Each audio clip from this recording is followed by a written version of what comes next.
My name is Tony Kimball, and I am a production warehouse supervisor for the Salvation Army. I'm from Chicago, Illinois. I came to Cincinnati in 2003. I brought all my dilemmas, my trouble, my drugs, and my alcohol, all that came with me. If I came here looking for church, I would have found church. If I came here looking for gangs, I would have found gangs. But I came here and I was looking for people like me who drank, who drugged, and that's what I found. ARC for us, it's everything that it says. Adult Rehabilitation Center.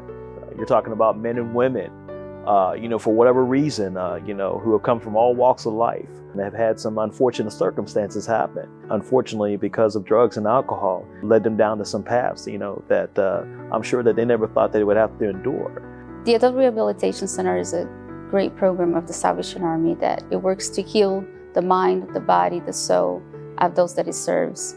It is very holistic in what it does, and it's a beautiful thing because the Salvation Army is one of those programs that it's there from beginning to end in everything that it does during a crisis. The beautiful thing about that is that it's exactly what it stands for. It's the rehabilitation. It's reclaiming the life, giving them back their dignity, giving them back their hope, giving them back their families. And so when we think about the ARC, all of those components come into play. Me and my dad, we were drinking companions. And while I was away, my grandmother passed away, and she said one thing: stop drinking with your dad. That led to me and my dad getting into a real big argument. We fell out in 2003. I came to Cincinnati, and then in 2004, he passed away from drugs and alcohol.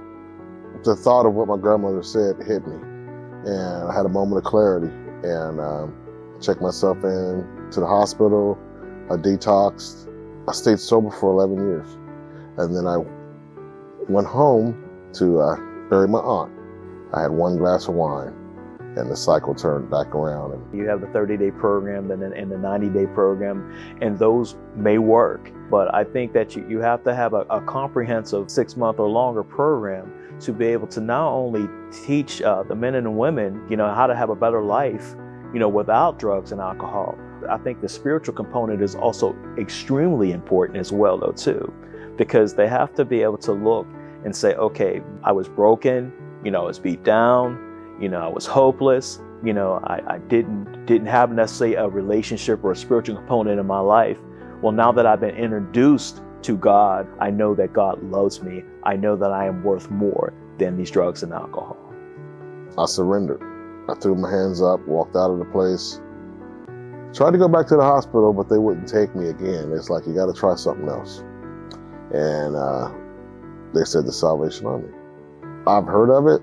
I've seen it on TV, but I never knew what an ARC was. I knew about the stores, the disaster relief programs, and I never knew that they had a treatment center. The ARC, we don't get any government funding. We make our money solely off of the goods and services that we sell in the thrift stores. When you spend money into any thrift store, your money is going, to help these men and women to be able to kick the habit of drugs and alcohol.